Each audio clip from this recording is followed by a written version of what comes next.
હોસ્પિટલમાં સારવાર લઈ રહેલા નવજાત બાળકે જન્મ લેવા બહુ મોટી મજલ કાપી છે તો બાળકની માતાએ ઘણી તકલીફો વેઠી છે ત્યારે આ બાળકનો દુગ્ધા પીએચસી સેન્ટરમાં જન્મ થયો છે। નસવાડી તાલુકાના કુપા ગામે આ સગર્ભા મહિલા રસીલા રીનેશ ડુંગરા રહેતી હતી જેમને પ્રસૂતિનો દુખાવો ઉપડ્યો હતો પણ કાચા માર્ગને કારણે 108 ગામ સુધી આવી શકે તેમ નહોતી।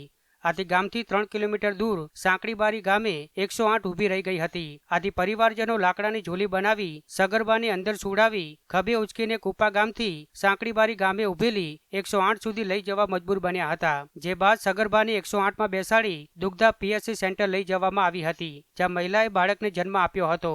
જે બાદ સગર્ભાને ફરી નસવાડી પીએચસી સેન્ટરમાં રિફર કરાઈ હતી। આમ નસવાડી તાલુકામાં ફરી એકવાર વિકાસની વરવી વાસ્તવિકતા સામે આવી છે। અવારનવાર સગર્ભાઓને દવાખાને પહોંચાડવા મુશ્કેલી પડતી હોવાના વિડીયો સામે આવતા રહ્યા છે ત્યારે સરકાર અંતરિયાળ વિસ્તારમાં પાકા રસ્તા ક્યારે બનાવશે એ હવે જોવું રહ્યું।